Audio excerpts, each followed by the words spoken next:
ہماری بہت سی جاننے والیاں بغیر محرم کے حج اور عمرے پر جاتی ہیں، تو کیا ان کا حج عمرہ قبول ہوگا؟ حج تو ہو جائے گا لیکن گناہ ملے گا، بے برکتی ہوگی۔ ایسے حج کا کیا فائدہ ہے جس میں اللہ کو ناراض کر کے جائیں؟ یہ ایسا ہی ہے جیسے کسی نے آپ کی دعوت کی اور آپ اسی کے پیسے چوری کر کے جو ہے وہ اس کی دعوت میں پہنچ گئے، اسی سے کرایہ نکالا، تو اس کو غصہ تو آئے گا، ایسے وہ کہے گا ایسے میں دعوت پہ نہیں آتے تو زیادہ اچھا تھا۔ تو حج عمرہ تو شرعی لحاظ سے ہو جائے گا، حج فرض حج بھی ادا ہو جائے گا، لیکن گناہ ہوگا اور بے برکتی ہوگی۔ اسد الرحمان صاحب چترال سے، کیا انسانی اعضاء کی پیوند کاری جائز ہے؟ بہت ڈیٹیل میں یہ تفصیل ہے۔ دیکھیں، ایک تو ڈونیٹ کرنا جائز نہیں ہے، جو مرتے ہوئے لوگ آنکھیں فلاں کو دے دینا فلاں کو دے دینا، یہ ٹھیک نہیں ہے۔ ہر انسان اپنے ان تمام اعضاء کے ساتھ ہی دفن ہوگا قبر میں جو اللہ نے اس کو دی۔ البتہ اس کی اجازت ہے کہ کسی شخص کی جو ہے وہ زندگی کسی عضو پر موقوف ہو تو عین اسی وقت میں کسی میت کا عضو اس کو لگایا جا سکتا ہے جس پر آپ کی زندگی موقوف ہے۔ جیسے لوگ گردہ ڈونیٹ کر رہے ہوتے ہیں تو گردے میں یہ ہوتا ہے کہ ایک گردے پہ وہ زندہ رہ جاتا ہے اور آپ بھی صحیح چل پڑتے ہیں، تو کیونکہ اللہ نے 2 گردے دیے ہیں تو ایک گردہ شدید مجبوری میں کسی کو ڈونیٹ کیا جا سکتا ہے، تو اس میں ڈونیٹ کرنے والے کو بھی کوئی نقصان نہیں ہوتا، جیسے کہ ڈاکٹر کہتے ہیں، اب باقی ڈاکٹر ہی بہتر جانتے ہیں، اور جس کو لیا جا رہا ہے اس کی زندگی بچ جاتی ہے۔ تو ایسا کوئی ہونا جس سے زندگی موقوف ہو تو بوقت ضرورت بقدر ضرورت کیا جا سکتا ہے، لیکن آج کل تو یہ ایک بزنس بنتا چلا جا رہا ہے کہ گردے بیچے جا رہے ہیں، پہلے سے اسٹور کیے جا رہے ہیں، یہ عمل ٹھیک نہیں ہے، جائز نہیں ہے۔ ہانیہ صاحبہ پشاور سے، تہجد کی نماز میں سورہ اخلاص کے بجائے کون سی سورت پڑھنی چاہیے؟ میں الحمدللہ 8 رکعت تہجد پڑھتی ہوں، بتائیے کون کون سی صورتیں پڑھا کروں؟ کوئی بھی صورتیں پڑھ سکتی ہیں آپ، الم ترا سے لے کے جو بھی آپ کو قرآن کا حصہ یاد ہو، فقرؤوا ما تیسر منہ، اللہ تعالیٰ فرماتے ہیں جہاں سے بھی تم پڑھ سکتے ہو پڑھو، جو تمہیں میسر ہو قرآن کا وہ حصہ پڑھ لیا کریں آپ، اللہ تعالیٰ آپ کو اور پابندی عطا فرمائے تہجد پہ۔ اگر کوئی شخص 10 رکعت پڑھے تہجد میں اور ہر سجدے میں سجدے کی دعا پڑھے تو کیا یہ صحیح ہے؟ اور کیا سجدہ میں مسنون دعا پڑھ سکتے ہیں؟ جی بالکل پڑھ سکتے ہیں، لیکن سجدے میں پہلے کم از کم 3 دفعہ سبحان ربی الاعلیٰ ضرور پڑھ لینا چاہیے، اس کے بعد پھر جو دعا چاہے پڑھیں آپ سجدے میں، لیکن عربی میں ہو، اور جو مسنون دعائیں ہیں وہ ہونی چاہیے۔ غیر مسلم کی گوشت کی دکان سے گوشت لینا کیسا ہے؟ اگر آپ کو 100% یقین ہے کہ اس نے وہیں سے گوشت خریدا ہے جہاں سے سارے مسلمان قصائی گوشت خریدتے ہیں، اور جہاں حلال سلوٹر ہے، جہاں سے حلال ذبیحہ ہوتا ہے، تو پھر تو غیر مسلم سے آپ خرید سکتے ہیں۔ پاکستان میں تو ایسا ہی ہوتا ہے کہ جو مذبح خانے ہیں وہ تو مسلمان ہی اس میں ذبح کر رہے ہوتے ہیں، پھر اس سے غیر مسلم قصائی بھی گوشت خریدتے ہیں، مسلمان قصائی بھی، پھر آگے یہ سب بیچتے ہیں، تو وہ جائز ہے۔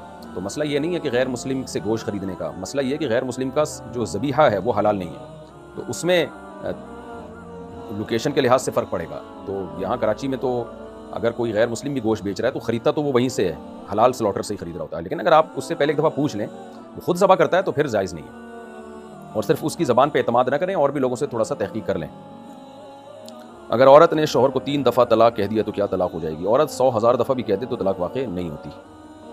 مفتی صاحب، نماز میں عورتیں سینے پر جبکہ مرد ناف پر ہاتھ باندھتے ہیں، اس کی کیا وجہ ہے؟ دیکھیں، مرد ناف یا ناف سے نیچے ہاتھ باندھنا یہ تواتر سے ثابت ہے، یہ عمل سینے پہ ہاتھ باندھنے پر کوئی بھی صحیح حدیث موجود نہیں ہے، تبھی چاروں اماموں میں سے کسی کا بھی مذہب نہیں ہے کہ سینے پہ ہاتھ باندھا جائے، یہاں تک کہ آپ سعودی عرب میں بھی دیکھتے ہیں جو حنبلی علماء ہیں حرمین کے، وہ بھی سینے پہ ہاتھ نہیں باندھتے۔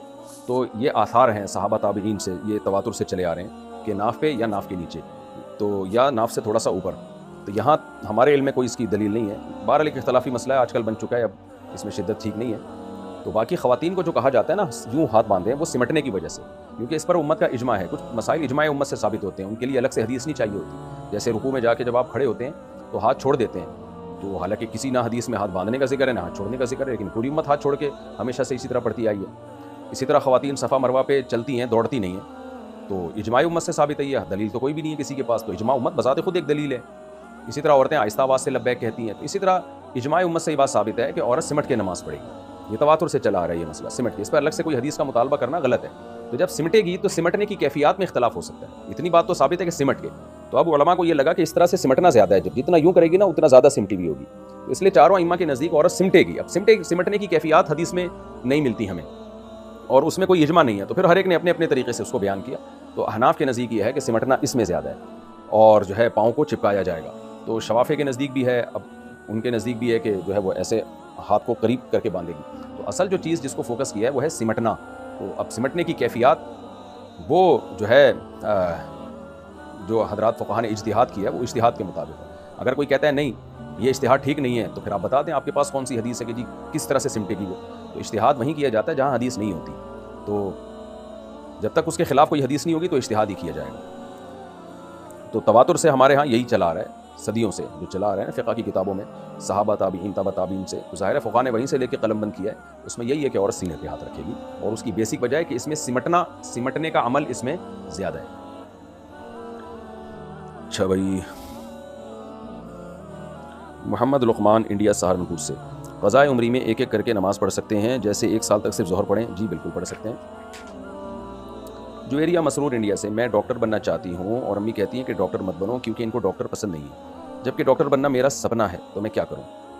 کیوں امی کو ڈاکٹر کیوں پسند نہیں ہے بھائی؟ امی سے پوچھیں کہ کیا کیا، کسی ڈاکٹر نے ان کو غلط دوا کھلا دی تھی، کیا کیا تھا؟ تو امی سے پوچھیں، بلا وجہ کوئی اور ریزن ہے روکنے کی تو ایک الگ بات ہے۔ یہ میڈیکل کالجز کا ماحول بعض دفعہ بہت خراب ہوتا ہے، امی اس لیے منع کر رہی ہوتی ہیں، تو اگر کوئی معقول ریزن ہے تو ٹھیک ہے، ورنہ صرف اس لیے کہ ڈاکٹروں سے امی کو نفرت ہے تو یہ کوئی معقول ریزن نہیں ہے۔ تو اگر اسلام میں 4 شادیاں جائز ہیں تو نبی صلی اللہ علیہ وسلم نے 11 کیوں کی؟ نبی صلی اللہ علیہ وسلم کو اللہ نے اجازت دی ہے الگ سے، خالصۃ لک من دون المؤمنین، سورہ حجاب میں ہے کہ نکاح کے حکام میں ہم نے آپ کو بہت زیادہ وسعتیں دی ہیں۔ اس میں حکمتیں کیا ہیں؟ اس پر کئی بار بیانات بھی ہو چکے ہیں، علماء نے کتابوں میں بھی حکمتیں لکھی ہیں۔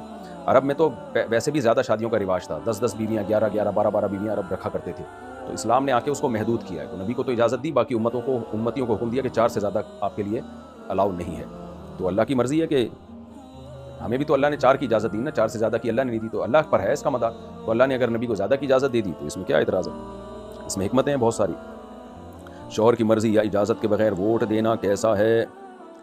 اگر یہ خطرہ ہو کہ کوئی دینی جماعت جو ہے وہ، یا کوئی اچھی جماعت دینی نہ بھی ہو لیکن آپ کو غالب گمان ہے کہ ملک کے لیے اس جماعت کا جیتنا ضروری ہے، غالب گمان ہو، ہوائی وہم نہ ہو خامخواہ کا، تو آپ کے پاس صحیح نالج ہو، اس نالج کی بیس پر اگر آپ کو غالب گمان ہے کہ بھائی اس جماعت کا جیتنا ضروری ہے اور ملک کے لیے اس کا جیتنا خیر خواہ ہے، یہ نہیں جیتی تو ملک تباہی کے دہانے پر جا سکتا ہے، اور تو پھر ایسی صورت میں عورت کو لازمی ووٹ دینا چاہیے، کیونکہ بعض دفعہ ایک ووٹ کی کمی سے بھی جماعتیں ہار جاتی ہیں۔ لیکن اگر ایسا نہیں ہے، کچھ مبہم معاملہ ہے، تو پھر عورت کو شوہر کی اطاعت کرنی چاہیے۔ کیا حاملہ عورت کھلے آسمان کے نیچے کھلی چھت یا آنگن پر میں سو سکتی ہے؟ جی سو سکتی ہے، لیکن عورت کے لیے افضل یہی ہے کہ وہ کمرے میں سوئے، تاکہ جس میں پردہ زیادہ سے زیادہ ہو۔ ابو بکر حیدرآباد سے، میرا فارما کا بزنس ہے، میں دوائیوں کی مارکیٹنگ کرتا ہوں ڈاکٹرز کے پاس جا کر، اور ان کو کمیشن بھی دیتے ہیں تاکہ وہ ہماری دوا لکھ کر دے۔ ہماری دوا دوسری کمپنیز کے مقابلے میں تھوڑی مہنگی ہے، اگر ہم ڈاکٹر کو کمیشن نہیں دیں گے تو ہمارا 10 سال پرانا کاروبار بند ہو جائے گا، کیا اس کی کمائی ہمارے لیے حلال ہے؟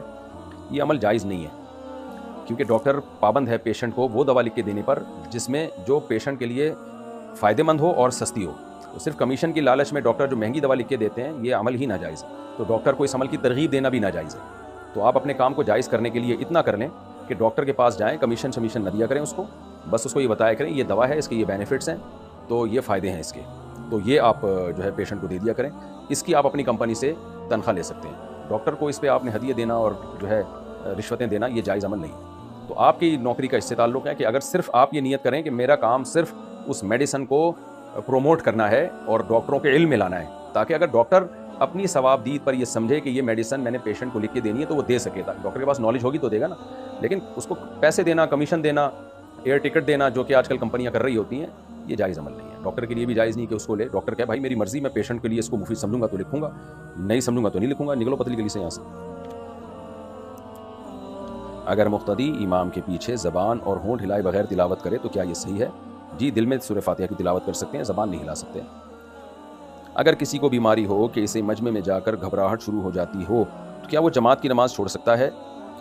گھبراہٹ کس نوعیت کی ہو رہی ہے یہ تو آپ خود فیصلہ کریں۔ نارملی تو جماعت کی نماز چھوڑنا ناجائز ہے، اور مجمع میں جانے سے گھبراہٹ ہو رہی ہے تو اس کا حل یہ کہ جائیں مجمع میں، تاکہ گھبراہٹ ختم ہو، آپ کو عادت پڑے، اس سے تو بالکل تنہا ہوتے ہوتے زندگی برباد ہو جائے گی۔ تو پھر بھی بہرحال کوئی واقعی ناقابل برداشت تکلیف ہو رہی ہے، کوئی بیماری کا خطرہ ہے، تو بیماری میں مجبوری میں جماعت کی نماز چھوڑی جا سکتی ہے، لیکن کتنی گھبراہٹ ہے، کیا ہے، یہ فیصلہ میں نہیں کر سکتا، یہ آپ خود فیصلہ کریں گے۔ اگر ہم کوئی عبادت کرنا چاہیں اور ہمارے دل میں آئے کہ یہ دکھلاوے کی عبادت ہے تو کیا ہمیں وہ عبادت نہیں کرنی چاہیے؟ ہمیں عبادت کرنی چاہیے۔ جو دل میں آ رہا ہوتا ہے نا کہ دکھلاوے کی، یہ شیطان دل میں ڈال رہا ہوتا ہے تاکہ عبادت چھڑوا دے ہم سے۔ شیطان کا حربہ یہ ہوتا ہے کہ پہلے آپ کو نیک کام سے روکتا ہے وہ، پھر جب آپ نیک کام کرنے پر پرعزم ہو جاتے ہیں تو پھر وہ دل میں وسوسے ڈالتا ہے کہ تم اللہ کے لیے نہیں، تم تو مخلوق کے لیے کر رہے ہو۔ تو بے وقوف لوگ شیطان کی باتوں میں آ کے عبادت چھوڑ دیتے ہیں، عقل مند لوگ لگے رہتے ہیں، تو آپ لگے رہیں عبادت میں، یہ وسوسے خود بخود ختم ہو جائیں گے۔ مجھے ایک فون پڑا ہوا ملا، میں نے اسے نہیں اٹھایا، ایک بچے نے مجھے اٹھا کر دے دیا، اس کے بعد میرا فون بھی کہیں گر گیا، اب میں وہ فون استعمال کر سکتا ہوں؟ جو فون آپ نے دیکھیں پڑا ہوا ملا ہے نا، وہ تو لقطہ ہے، وہ کسی کا ہے، آپ کا تو نہیں ہے نا وہ، تو آپ مالک کو بہت اچھی طرح تلاش کریں جس حد تک آپ کے لیے ممکن ہو، اور جب آپ کے لیے بالکل آپ نا امید ہو جائیں تو پھر آپ اس کو صدقہ کر دیں، اور اگر آپ خود زکوٰۃ کے مستحق ہیں تو آپ پھر خود بھی استعمال کر سکتے ہیں اس کو، اس نیت کے ساتھ کہ جب مالک آ جائے گا تو اس کو دے دیں گے۔ حافظ ارقم دیرو، توبہ اور استغفار میں کیا فرق ہے؟ دیکھیں، استغفار تو استغفار کے کلمے کو کہا جاتا ہے، یعنی استغفر اللہ ربی من کل ذنب، اس طرح کے جو کلمات ہیں نا، یا اردو میں بھی ہو سکتے ہیں، اللہ میں تجھ سے معافی طلب کرتا ہوں اپنے گناہوں کی، تو یہ استغفار کہلاتا ہے، یعنی اللہ سے مغفرت مانگنا۔ توبہ جو ہے پورا ایک شرعی ایک عمل ہے جس کی 3 شرائط ہیں، جیسے نماز میں ایک عمل ہے نا، اس کے باقاعدہ ایک پراپر طریقہ ہے، جب تک وہ طریقہ نہیں ہوگا تو نماز نہیں ہوگی، تو ایسی توبہ ایک باقاعدہ شرعی عمل ہے۔ وہ عمل یہ ہے کہ آپ سے جب کوئی خدا نخواستہ گناہ ہو جائے تو آپ سب سے پہلے عزم کریں کہ میں یہ دوبارہ کبھی بھی گناہ نہیں کروں گا۔ 3 شرطیں ہیں توبہ میں، نمبر 1 کہ یہ عزم کریں کہ میں دوبارہ نہیں کروں گا، نمبر 2 جو کر چکے ہیں اس پہ آپ کو ندامت ہو، اور تیسری بات اس وقت اس گناہ کو چھوڑ دیں۔ یہ 3 شرطیں جب پائی جائیں گی تو اس عمل کو توبہ کہا جائے گا۔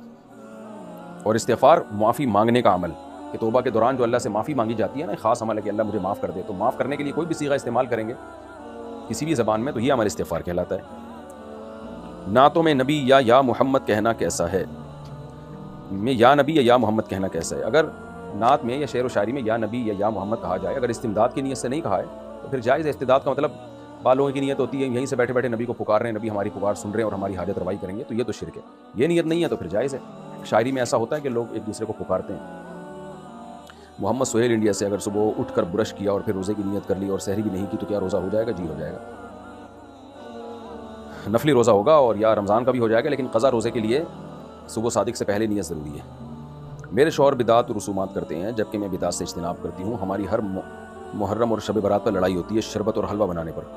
آپ بتائیں میں کیا کروں؟ آپ لڑائی نہ کریں تو شوہر سے بولیں خود ہی حلوہ بنا لو، آپ محرم میں حلیم بھی خود ہی بنا لو۔ پھر بھی زبردستی کرتے ہیں تو بنا لیں آپ، ان کو گناہ ملے گا، آپ کو نہیں ملے گا انشاءاللہ۔ گھر میں لڑائی نہ کریں اس بات پر، عورت بیچاری مجبور ہوتی ہے شوہر کے ہاتھوں، تو اس لیے کوشش کریں کہ نہ بنائیں، زیادہ زور لگائیں تو بنا لیں، پھر ان کو کھلا دیں، خود نہ کھائیں۔ سلطان احمد کراچی سے، کیا داڑھی کے بال سیدھے کرنے کے لیے بال سیدھے کرنے والی مشین یا جیل لگا سکتے ہیں؟ جی لگا سکتے ہیں۔ محمد راجہ انڈیا سے، کیا خالہ کے بیٹے کی بیٹی سے شادی جائز ہے؟ جی جائز ہے۔ کیا جنات انسان پر بھی عاشق ہوتے ہیں؟ جی ہوتے ہیں، ہو سکتے ہیں، لیکن لاکھوں میں کروڑوں میں کوئی ایک آدھ واقعہ ہوتا ہے، تو اس لیے امید ہے آپ پر عاشق نہیں ہوں گے۔ منی کے قطرے نکلنے کے دوران جو کپڑے پہنے ہوئے ہوتے ہیں کیا وہ سب ناپاک ہو جاتے ہیں؟ جی ناپاک ہو جاتے ہیں، البتہ ایک آدھ قطرہ اگر لگا ہے تو اس کو دھونا واجب نہیں ہے، تھوڑا وہ پھیل گیا ہے نا ہتھیلی کی گہرائی کے برابر، تو پھر اس کو دھونا بہرحال لازم ہے۔ میری ساس کی بدزبانی کی وجہ سے میری جٹھانی ان سے الگ ہو گئی، تو میں نے اپنے شوہر سے کہا کہ اپنی امی کو اپنے گھر لے آئیں، تو وہ ہمارے گھر آ گئیں۔ میں کینسر کی مریض ہوں اور مجھے کیمو بھی لگی ہوئی ہے، میں سارے کام کرتی ہوں مگر میرا ایک ہاتھ خراب ہو چکا ہے جس کی وجہ سے میں ان کے ہاتھ پاؤں نہیں دبا سکتی، تو وہ میرے شوہر دباتے تھے، مگر وہ میری بیماری کو ناٹک کہتی ہیں اور بہت زیادہ بدزبانی کرتی ہیں، جس کی وجہ سے میں نے اپنے شوہر سے کہہ دیا کہ میں بیماری کے ساتھ یہ ٹارچر اب برداشت نہیں کر سکتی۔ اب وہ گاؤں چلی گئی ہیں، لیکن میرے شوہر کو لگتا ہے کہ وہ ان کی وجہ سے جہنم میں جائیں گے، اور کہتے ہیں کہ اگر تم ایڈجسٹ کرتی تو وہ میرے ساتھ ہی رہتی۔ آپ بتائیں اگر میں غلط ہوں تو اپنی غلطی کی اصلاح کر لوں، جبکہ میں ابھی بھی بیمار ہوں اور انہوں نے مجھے پریشان کیا ہے، اور انہیں جو مجھے پریشان کیا وہ میں تفصیل سے بتا نہیں سکتی۔ جب آپ کا ہاتھ خراب ہو گیا تھا تو کیسے پاؤں دبائے جا سکتے تھے؟ ایسی صورت میں آپ کے شوہر کو آپ کو الزام دینا ٹھیک نہیں ہے۔ تو اب مجھے نہیں پتا کہ کون غلطی پر ہے اس میں، بہرحال بوڑھی ماں کا بڑا احترام ہے، شوہر ظاہر ہے مرد کے دل میں بال آ جاتا ہے کہ میری ماں اب گاؤں میں رہ رہی ہے، لیکن شوہر کو یہ بھی سمجھنا چاہیے کہ عذر کیا ہے۔ اگر بیوی کہہ رہی ہے بھائی میرا ہاتھ خراب ہو گیا، میں اس بڑھاپے میں ان کی خدمت نہیں کر سکتی، نہیں دبا سکتی، اور ساس میری بیماری کو ناٹک کہتی ہیں، بعض ساسیں ہوتی ہیں وہ بہو کا ایک صحیح عذر بھی ماننے کے لیے تیار نہیں ہوتی۔ آپ کو جب پتا تھا کہ ساس بد زبان ہے اور بد زبانی کی وجہ سے جٹھانی الگ ہوئی ہیں تو آپ کو ضرورت کیا تھی کہ آپ مجھے مار، آپ خود مشورہ دے کے اپنی ساس کو اپنے گھر لے آئیں؟ تو یہ لانے سے پہلے آپ کو سوال پوچھنا چاہیے تھا نا۔ بہرحال میں آپ کے شوہر کو نصیحت ہی کر سکتا ہوں کہ بھائی بیوی اگر بیچاری معذور ہے اور ساس کے تانے بہت زیادہ ہو رہے تھے تو پھر بیوی پہ ظلم نہیں کرنا چاہیے، اماں کی خدمت آپ خود کریں ایسی صورت میں، یا گاؤں میں آپ چلے جائیں کچھ دن اماں کے پاس رہیں، یا فون پہ خیریت معلوم کر لیا کریں۔ بہرحال اماں کو بھی نہیں چھوڑا جا سکتا، بیگم کو بھی نہیں، خود ہی بھگتو۔ اگر کوئی عورت صرف نہاتے وقت اوپر جوڑا باندھے اور نہانے کے بعد اس کو کھول دے تو کیا یہ جائز ہے؟ اگر وہ بہت اچھی طرح عورت نے جوڑا باندھا ہے اور اس کو کھولنا اس کے لیے مشکل ہے تو وہ جوڑے کے بالوں کے اندر پانی پہنچا دے تو یہ کافی ہے، تو پھر وہ بعد میں بھی بے شک کھول لے تو بھی غسل اس کا ہو جائے گا۔ لیکن اس کی یہ غلط چیز ہے نا کہ آپ کو صرف نہانے سے بالوں کو گیلا کرنے سے بچنے کے لیے آپ جوڑا باندھ رہے ہیں۔ تو جوڑا تو اس لیے شریعت نے حکم دیا عورت کو جوڑا باندھ کے غسل کرنے کی اجازت اس لیے دی کہ جوڑے کا کھولنا اور دوبارہ باندھنا بڑا مشکل ہوتا ہے، یہاں تو باندھنا کھولنا بہت آسان ہے عورت کے لیے، تو اس لیے بہرحال یہ ناپسندیدہ عمل ہے، اس کو چاہیے کہ ایک دفعہ پراپر نہا لے اس کے بعد جوڑا باندھ دے۔ اگر میں 3 دن کی قضا نماز ایک ساتھ پڑھوں تو کیا وتر ہر عشاء کے ساتھ پڑھنے ہوں گے یا ایک ساتھ سارے وتر بھی پڑھ سکتے ہیں؟ جی وتر الگ سے پڑھ سکتے ہیں آپ، عشاء کے ساتھ ضروری نہیں ہے، جو قضا نمازوں کی بات کر رہا ہوں، تو ساری عشاء ایک دفعہ نمٹا دیں پھر سارے وتر ایک دفعہ نمٹا دیں۔ سیف صاحب انڈیا سے، اگر پیسے گر جائیں تو کیا انہیں اٹھا کر چومنا چاہیے؟ نہیں بھائی، بس ایسے ہی رکھ لیں جیب میں۔ اگر لڑکی موبائل پر لڑکے سے کہے کہ اپنا نکاح مجھ سے کر لو اور وہ لڑکی کی طرف سے گواہوں کے سامنے قبول کر لے تو کیا نکاح ہو جائے گا؟ نہیں ہوگا۔